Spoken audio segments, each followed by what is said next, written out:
today needs no introduction, but I'm going to give one. Seth Andrews, host of the Thinking Atheist empire that is well on its way to world domination.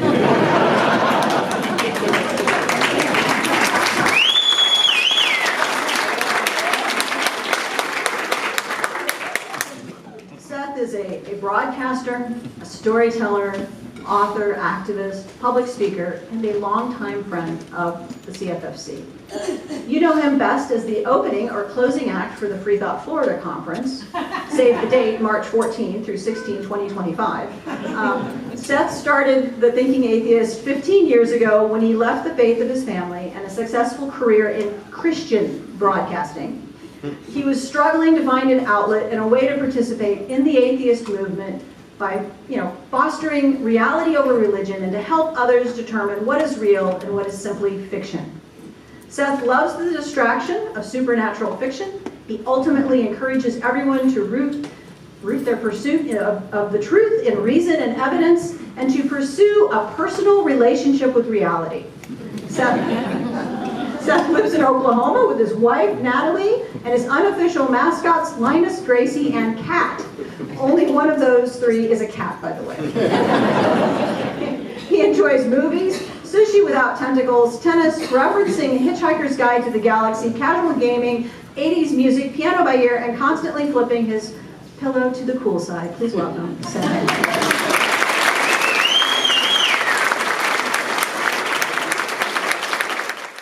I am so honored that you have taken time out of your Sunday. It's interesting, when they started to bring in the overflow chairs, just blown away, and then I noticed that they strategically were sitting back near the snacks, which is really, really smart. But I'm so honored, and the Central Florida Freethought community has just spoiled me rotten.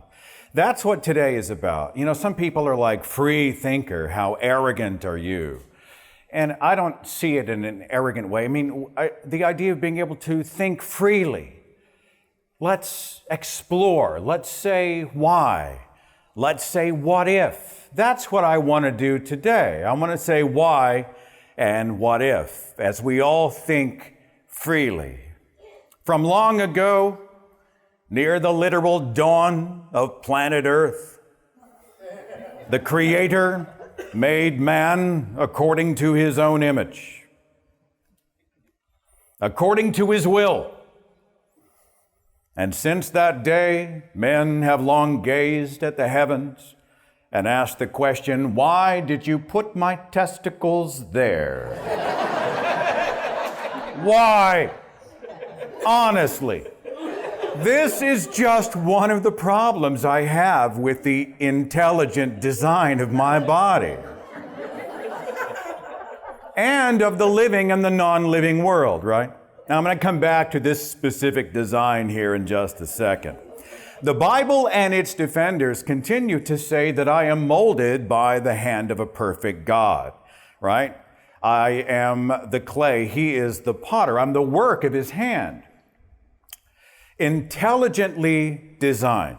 Now, the ID claim is this: you and I and everything around us are too complex, we're too optimized and wonderful to have evolved by natural selection. Everything was drawn in blueprint by a cosmic designer, an architect, according to experts from places like the Discovery Institute. Wow, what a wonderful name. Who doesn't want to discover things, right?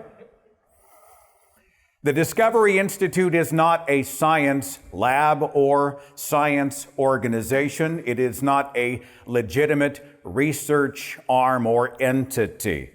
This is Dr. Michael Behe. He's a biochemist, and he's a senior fellow at the Discovery Institute. And he says the human eye is masterfully made. It must have been designed.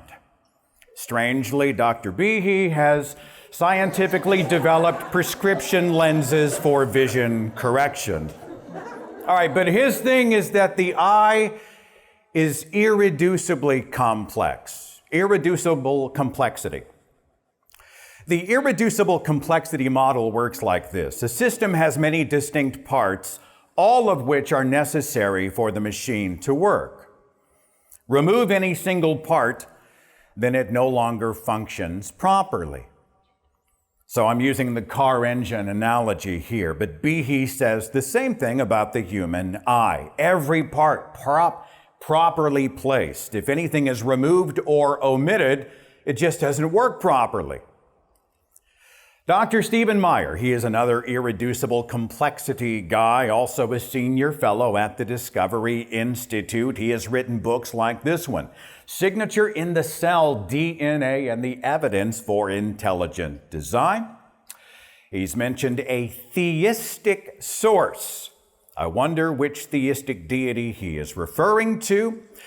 Like Michael Behe, Meyer is a Christian and he has a specific designer in mind, as he recently and helpfully pointed out in July of 2023 on the Joe Rogan Show, always a reliable forum for rich scientific conversations.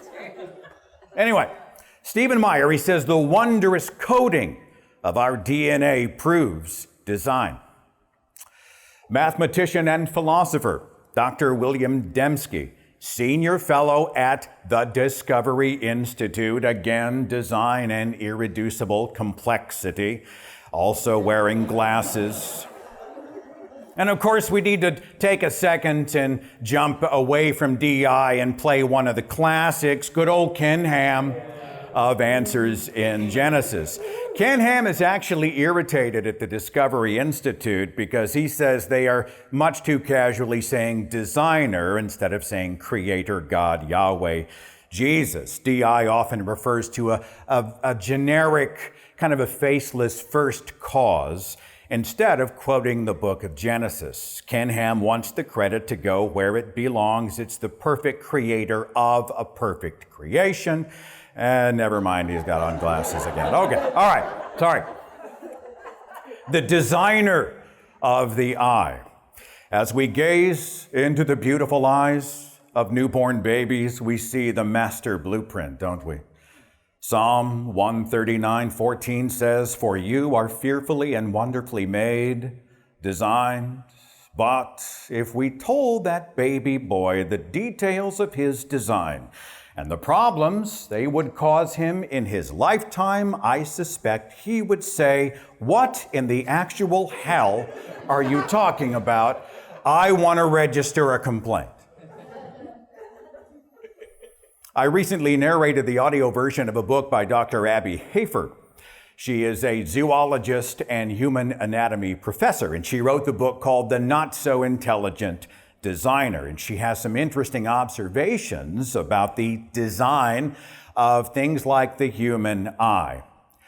Light comes in through the lens on the front, and then it travels backward to the photoreceptors at the back. Now, I want to take a close-up look at that membrane specifically. The back membrane of the eye, those carrot-shaped objects, are the cones. These are the photoreceptors that receive color. The rods at the back, they are the photoreceptors that perceive black and white. But check out what is in front of them. We have several layers of other cells that do not see, yet they are blocking some of the light needed by the photoreceptors. But wait, it gets even better. This yellow layer, those are nerve fibers. They don't respond to light, but they do sit on top of the cells that sit on top of the photoreceptors. On top of them is a series of blood vessels. They sit on top of the fibers that sit on top of the cells which sit on top of the photoreceptors. Where the vessels and the nerve fibers converge is something called the optic disc. This causes a literal blind spot in our vision. Here's an actual image of the human eye. The convergence of vessels there is the location of our blind spot. And Dr. Hafer's book actually has it's a rudimentary exercise to find our own blind spots. It works up close, not on the big screen, but you can Google Abby Hafer's name with the word blind spot, and this little one-sheet graphic will pop up so you can do this on your own. But let me show you what it is. This is figure 18 from her book. If you were to hold that image 18 inches in front of you, you close your left eye, focus X directly in front of your right eye, and then you move it toward your face, the O will disappear. You know which creatures don't have a blind spot in their vision? A great many. The octopus, like other cephalopods, see better. They see better in dimmer light. They recognize polarized light. And oh, look, the blood vessels and the nerve fibers and helper cells are behind the photoreceptors. So their brains don't have to decode and fill in blanks and compensate because stuff is blocking the image. Why didn't you and I get this deal? Why did our intelligent designer lay the camera wiring between the lens and the imaging chip? Beyond that, geckos have fantastic night vision, 350 times more sensitive to color at night than we have.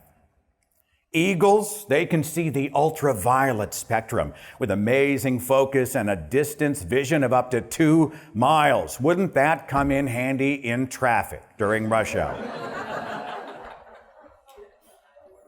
Oh, look, it's the four-eyed fish, able to simultaneously see both above and below water at the same time. But let's talk about our design beyond the observable. What about the possible? If I was the designer, in my plan, the lenses of our eyes would not lose flexibility and make us farsighted or have refraction errors that make us nearsighted. I would include sensors for UV, X-ray, infrared, maybe macro and zoom lenses. Wouldn't that be handy? A built-in hyperfocus. Nothing's ever out of focus. I would make our eyes immune to allergies. Wouldn't that be nice in Florida, right? I would give us a switch if we wanted 360-degree vision. Man, I wish I had eyes in the back of my head. Okay, there you go, right? If we had to deal with glaucoma, cataract, some kind of degeneration, I would make our eyes modular and replaceable, like car parts. I'm sure you can think of a dozen other improvements. Actual intelligent design. No more glasses, no more contacts, no more LASIK surgery, no more allergy season, no more blindness. By the way, there's a cancer survivor. His name is Brian Stanley. He lost an eye to cancer when he was 4 years old, and he wore a standard prosthetic eye for years. Well, he grew up, got an education, and he became an engineer of medical implants. And he manufactured his own adaptation, a titanium cyborg eye, controlled via Bluetooth. One eye is a flashlight. The other is a neon orb. He's got lasers, star shapes. He's got a jack-o'-lantern for Halloween. Red and green options for Christmas. What if we could actually add sight to that? How awesome would that be? I would design that as an option. If you wanted to walk around and look amazingly cool like the Terminator, you'd certainly never have to buy a flashlight again. You just walk out and turn on your eye and boom, everything's right there. Roughly 85% of Americans have to get their wisdom teeth pulled because there's not enough room in our mouths. Here's a design idea: no wisdom teeth or a bigger jaw. That seems basic to me. And speaking of teeth, we're supposed to live our entire lives on one set of teeth. Baby teeth fall out when we're, 6? Then we are talking hopefully 70, maybe 80 years of dealing with food bacteria, plaque, decay, cavities, broken teeth, gum disease. This is bad design. If it was me, I would give human beings teeth like sharks, like that. I think...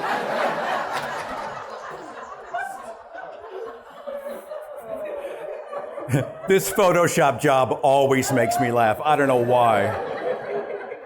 Okay, but seriously, the great white shark develops a new set of teeth every 2 weeks.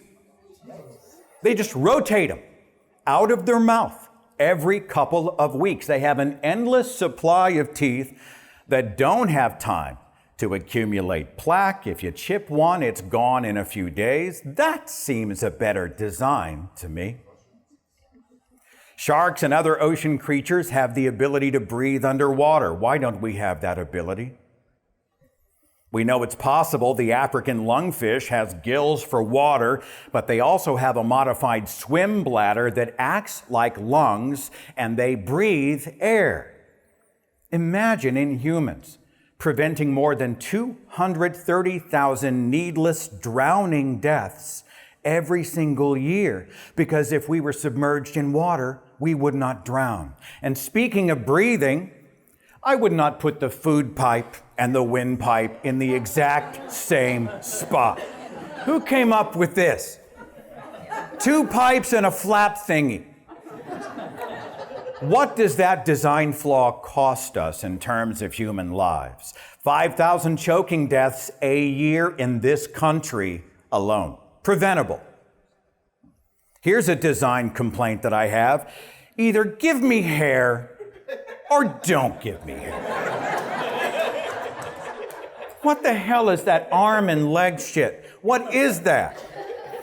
This half-assed, do-nothing hair of inconvenience that we shave and we pluck and we wax and we laser. I mean, this makes sense if we are evolved primates. All right, we get that.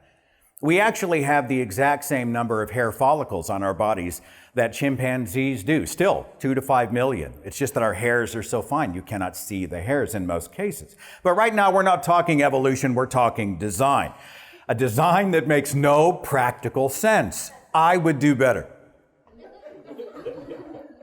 I would make sure our sun didn't give us fucking cancer.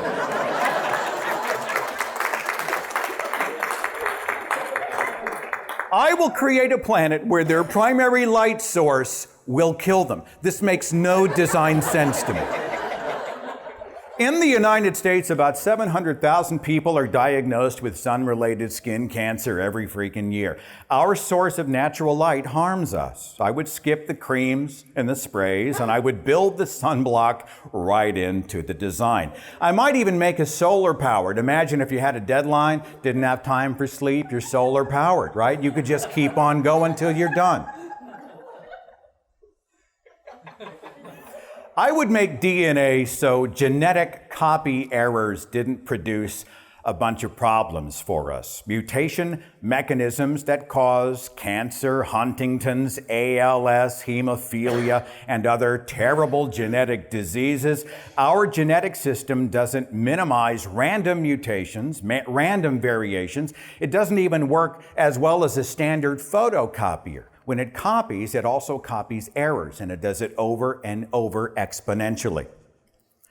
The American College of Rheumatology reports there are 790,000 total knee replacement surgeries every year just in this country. I'll bet there are some knee replacements in this room. Of course, we see this in primates. It makes sense. We're primates that only recently became bipeds, where we are carrying more weight, larger heads, bigger brains, etc. It makes evolutionary sense. But I'm talking about knee design. Cartilage design that grinds away so soon in our lives. 1/4 of people in the United States suffer from arthritis. I would either make longer lasting cartilage, I would make our knees out of indestructible material, or I would at least make everything swappable, just like we swap out other stuff, from motors to hard drives to sewing machines. The parts are interchangeable and replaceable. My design would skip the appendix. The appendix is part of the human digestive system, which is weird because it does not digest anything. It is an organ with no function, attached to another blind sac called the cecum. Now, these are little greenhouses for bacteria. Through the lens of evolution, we see these bacteria helping other animals like rabbits, etc., that digested wood. That's what the appendix was for. But we don't digest would. We have the organs for it, but they do not work. Just this tiny little gathering of bacteria living in its own little tiny house. Of course, sometimes the party gets totally out of hand, and then a colony of really nasty bacteria ramps up. We develop a lethal infection called appendicitis, and the appendix swells up until it bursts. Then we have to rush to the hospital to have it removed before we die in horrible pain. Why would you make this? Why? Why install a useless hand grenade of doom in our body? And speaking of pain, I would give us a pain dial. This is a working pain sensitivity gauge. It would have a minimum and a maximum and a spectrum in between. Now, what's the purpose of pain? It's to let us know that we are injured, and it's to motivate us to try and prevent injury. Pain has a utility and a use. It's a messenger and it's a motivator.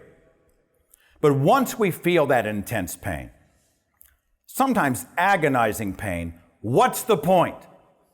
You break a leg, you cut yourself on barbed wire, you're horribly burned in a fire, and the pain tells us you are seriously injured. What do? What's the first thing? We get ourselves to someone who can medicate the pain away.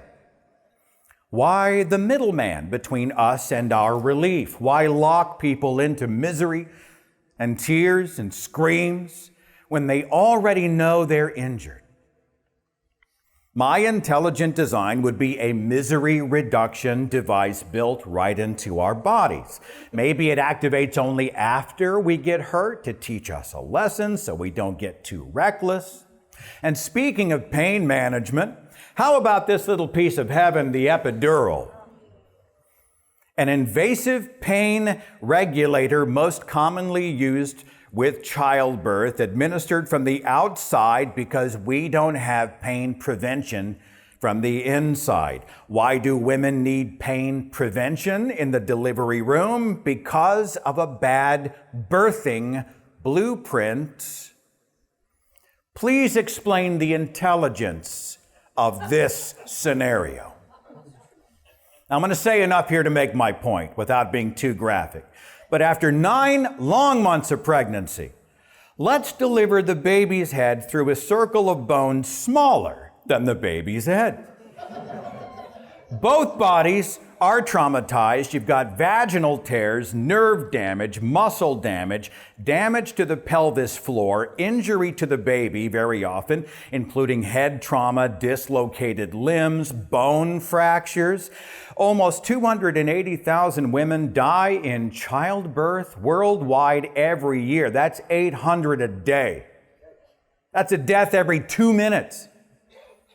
Granted, in modern times, with modern medicine, that number's dropped to about 1,200 in the United States. Developed countries obviously do much better, but it's still 1,200 people in the age of modern medicine. And how about this potential side effect? For some women, the trauma of childbirth can cause something called fistula. The pressure of the baby's head cuts off blood flow to part of the vaginal wall, and the tissue dies and it leaves a hole. And the woman gets the joy of leaking urine and or feces out of her body for the rest of her life. Oh yeah, I think there are better options for child delivery. Why didn't we get the same deal as the kangaroo? The kangaroo is awesome. This is from Dr. Hafer's book. Animals like kangaroos give birth to very small embryo-like young that are placed in a pocket on the outside of the mother's body. This is where they continue their development. At about 4 weeks, kangaroos deliver a fetus into their warm, comfy pouch. A fetus the size of a jelly bean. The pouch already has a nipple ready for feeding. When it grows to 6 months, the little Joey can exit the pouch and return. In and out, come and go as you please. Gate privileges for the little baby kangaroo. We could design this for people, right? Just come and go as you please.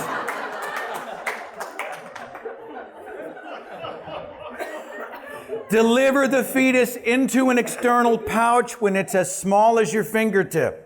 And voila! There's no discomfort. There's no morning sickness. There's no labor pain. There's no screaming in the delivery room. There's no epidural or Lamaze breathing or whatever. No tearing, breaking, squeezing, injuring, death. I would also make pregnancy possible for men because we need to share that workload. Equal opportunity birthing, right? And speaking of the human reproductive process, who designed the plumbing in the first place? Why do we have the same canals for sex that we do for eliminating waste? Who puts the sewer and the water slide on the same ride? Who does that?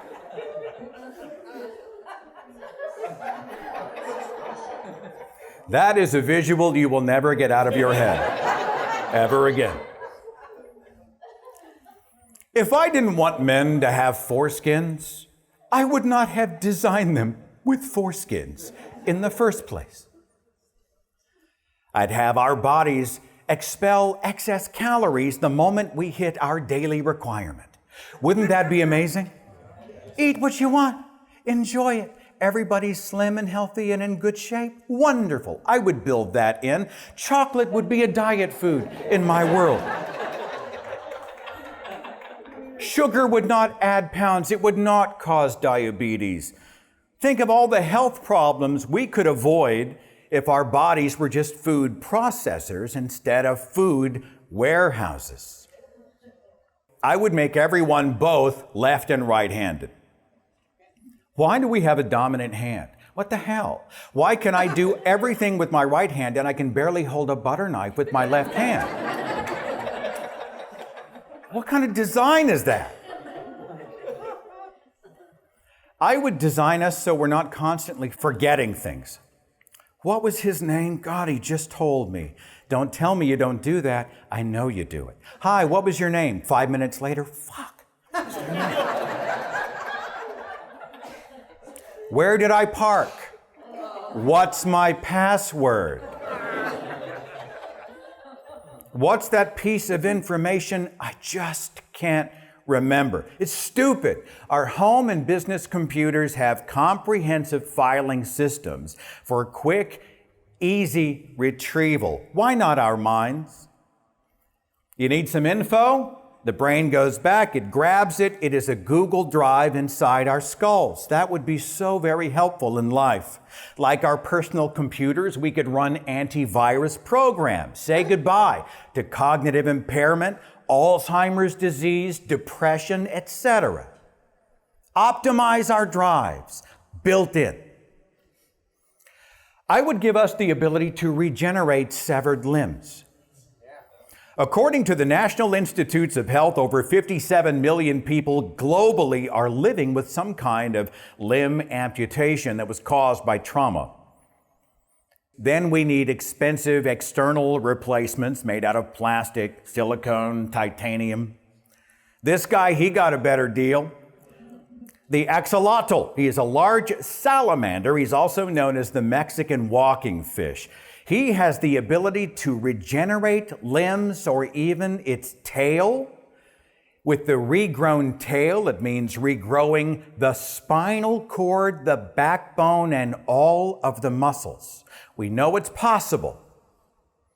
Scientists are actually studying this creature in the hopes of decoding the genes that might help us someday to do the same. I would build limb regeneration right into the design. Here's one that popped into my head while I was standing in a hotel elevator the other day. I would make farts smell like croissants.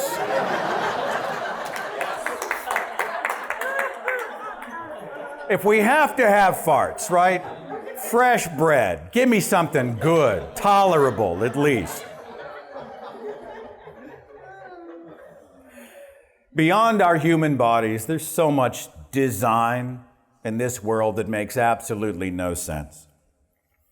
In my own work, I hear a lot of this kind of thing. Maybe you've heard it as well. Look at the trees. See how nature itself is so perfectly tuned to accommodate life. The birds and the fish and the insects and the sunlight and the clouds and rain, it must all be the product of a painter's brush. But we could do better, couldn't we? Why build systems that collapse when one brick gets yanked from the bottom? I would make sure the planet was not constantly trying to kill us. No massive wildfires that horribly kill living things, destroy homes and habitats, and choke the atmosphere. Entire towns wiped out by tornadoes and hurricanes, that's preventable. Lives lost, communities decimated, I would totally prevent that.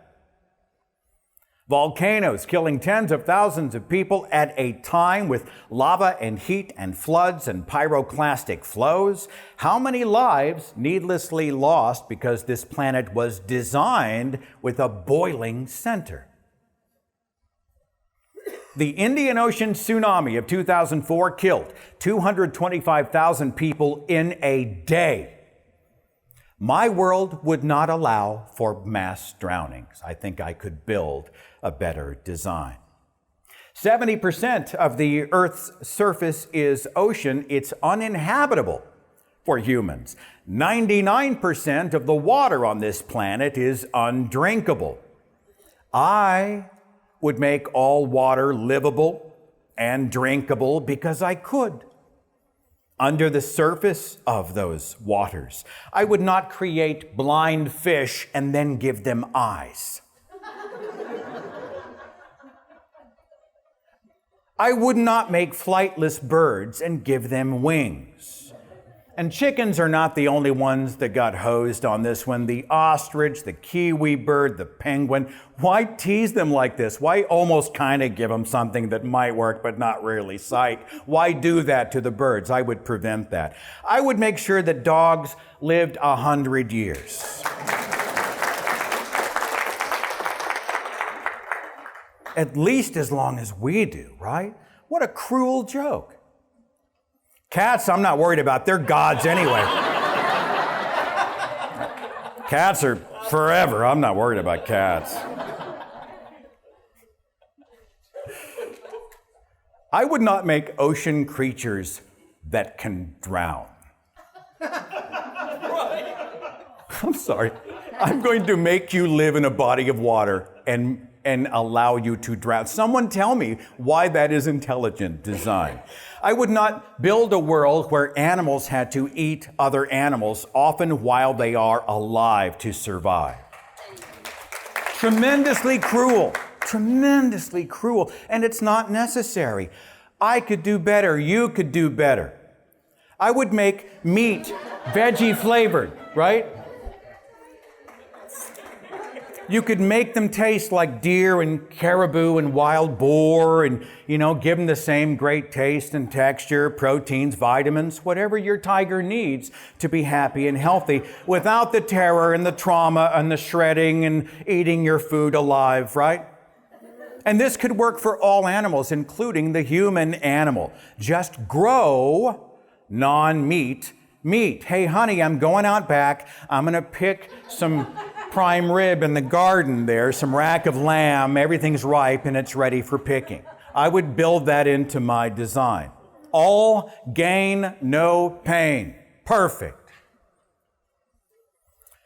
I would not create anything like the Loa worm parasite that lives inside our eyeballs.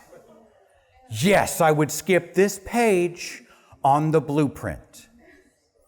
I would not conjure parasitic mushrooms. This one's called the cordycepsis. It's also known as the zombie mushroom. They infect ant brains, and they eat their insides, and then they grow out of the ant skull before releasing spores that will infect more unsuspecting ants. Who thinks this up? Check out the antenna on this snail. Those are not antennae. That's a parasitic flatworm. It's called the green-banded broodsack. It has filled up the stalk and flashed a bunch of colors to make the snail head look like caterpillars. You can see it in motion here. Predator birds notice this. They then come down and eat the snail.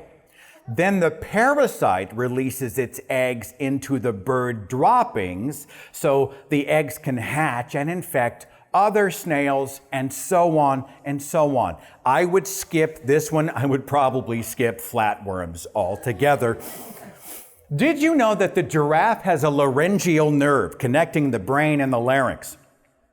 It only needs to travel about 12 inches, about a foot, maybe a foot and a half. Instead, the laryngeal nerve goes all the way down the neck, wraps around the heart, and all the way back up to its connecting point with an unnecessary 12 to 15 feet. We see why it happens evolutionarily, but design makes no sense. I would do away with mass extinction events altogether. Right now, there are 15,000 species on the brink of extinction, but we can see a list of the various time periods. Science has explored this topic, and we've seen mass extinction events throughout history. Why create them so you can wipe them out? Scientists estimate that at least 99% of all species of plants and animals that ever lived are now extinct. Building endangerment and extinction into a plan. Now, at this point, here's where the intelligent design crowd brings out the apologists, the defenders of intelligent design. In this country, they're almost all Bible believers, and they're pitching the Christian designer. They explain God is totally off the hook. It's not his fault. All the inefficient and the bizarre and the awful, these exist because thousands and thousands of years ago, a couple of garden nudists chatted up a talking snake before engaging in a rebellious act of fruit munching. And then God was so angered that he essentially handed his paperwork over to his arch nemesis. And he said, fine, you take over, right? And the rest of us then looking up for a sign from the designer and the maker, the all-knowing, loving Father. We look up and ask why, and the response we get is this.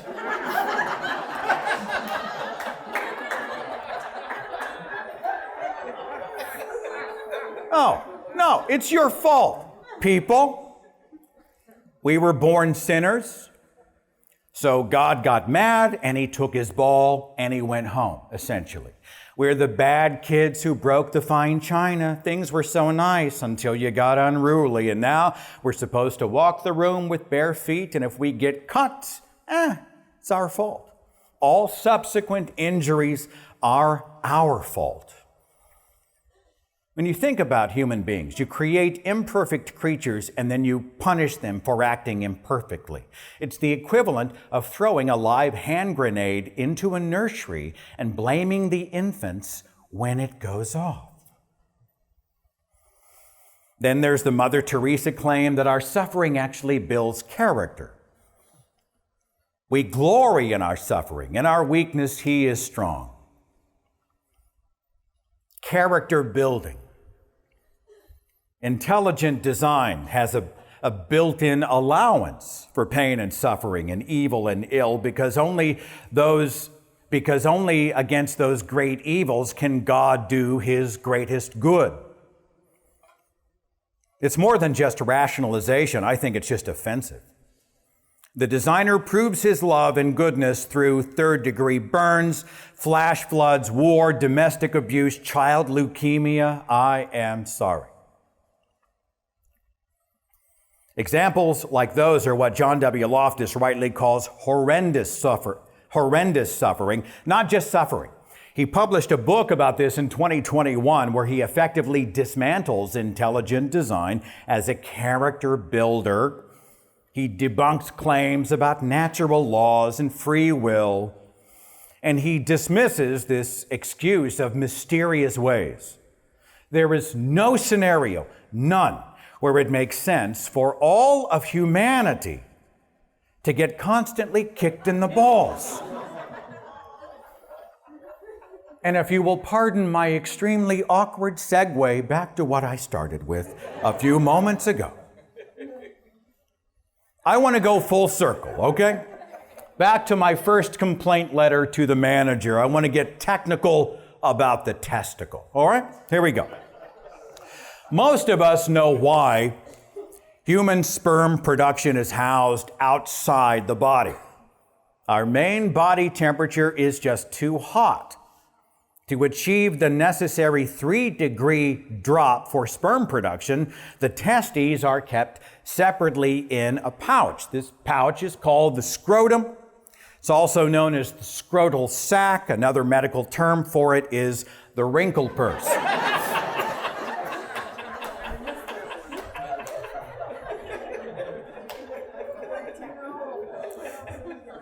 The intelligent designer thought it would be a good idea to load this bag with hypersensitive pain veins and then put it in a place that is super easy to kick.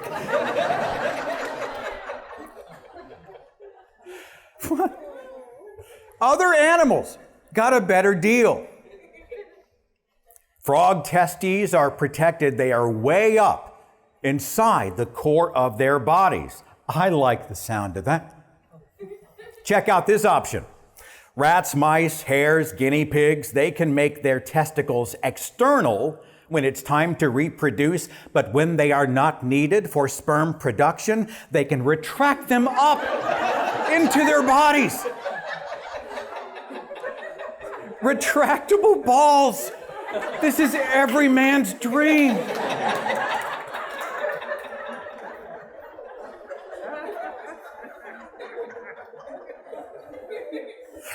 At the very least, if I was the designer, and if I was still certain human testicles needed to be external, I would give them the same protection that we give the heart and lungs, right?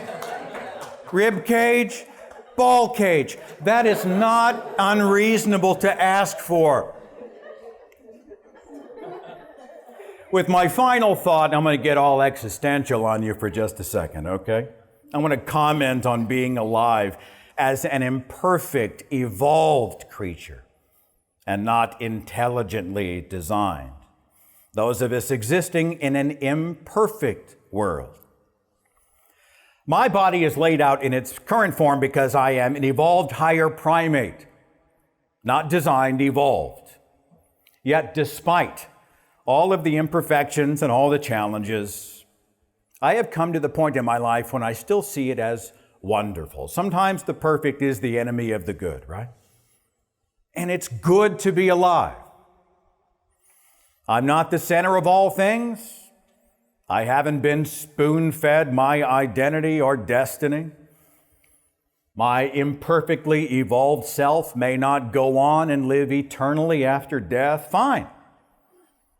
It's not like I have a choice, but I can live with that. Being alive, drawing breath, experiencing the world, connecting with others, laughing together as we've done today, generating our own sense of purpose, making the most of our finite moments, those things are wonderful enough.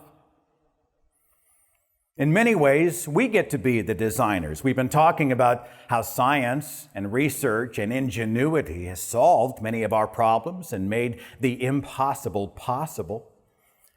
With the bodies we have, the things we learn, the vulnerabilities we share, the imaginations we use, the purpose we generate, the love we demonstrate, from birth to death and in the moments in between, we are hopefully intelligently designing our own lives worth living, worth sharing together, and worth understanding and acknowledging honestly as they are instead of making up stories.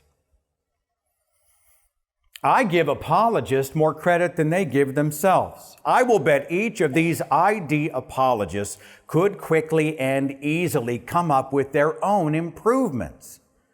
Instead of cowing and bowing in deference to the intelligent designer who thought it would be fun to put nipples on men. And I would encourage them to make their own lists of suggestions, to be agents of curiosity and challenge and honesty and improvement for humans by humans. They've got the creativity, they've got the working brains, they have the opportunity, but will they have the integrity, the honesty, the desire, the will, and perhaps the better question, do they have the balls? Thank you all very much for having me out today.